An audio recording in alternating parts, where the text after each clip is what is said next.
βρε.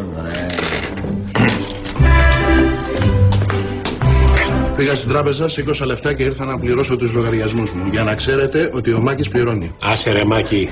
Άσε, αν καθόμαστε λίγο ακόμα, θα κονομάγαμε τα διπλά. Δεν περιμέναμε να τελειώσει η συναυλία με τις μαλακίες σου. Δεν θέλω χαρές. Θες να πληρώσεις, αγόρι μου? Ωραία. Ναι, λέγε μου γιατί έχω και δουλειές. Χαίρε Μάκη τα τελευταία 3 χρόνια.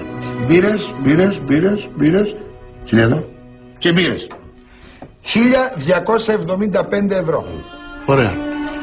Χρέη μαυροτσούκαλο τα τελευταία 3 χρόνια.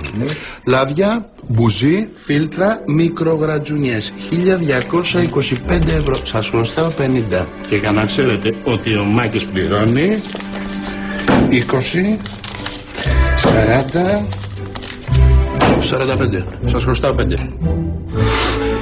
Και προπός στοίχημα τα τελευταία 3 χρόνια δεν ήταν να βάζεις το χέρι στην τσέπη. Τα βιολογικά κάργουνα στο σπίτι που ερχόσουν και κόντευε να φάσει την πισταριά, ποιος τα πλήρωνε? Δεν κατάλαβα. Χρωστάω κι άλλα.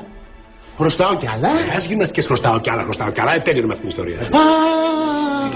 Τώρα που το θυμήθηκα. Τι κάνει? Το αυτοκίνητο της δασκάλας που έριξε ο γιος σου στον γκρεμό και έφερα τον κερανό. Λοιπόν, έχουμε και λέμε.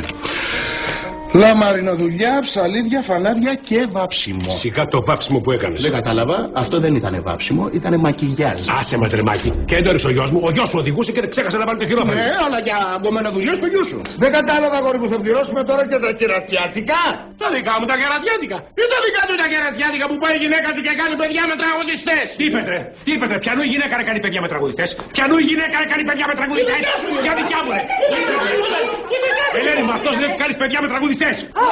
Πως μ' αρέσει να δέρνονται οι άντρες, πως μ' αρέσει. Δεν τρέπεσαι ρε. Δεν τρέπεσαι ρε. Μάκη, πάμε. Δεν τρέπεσαι ρε. Εσύ,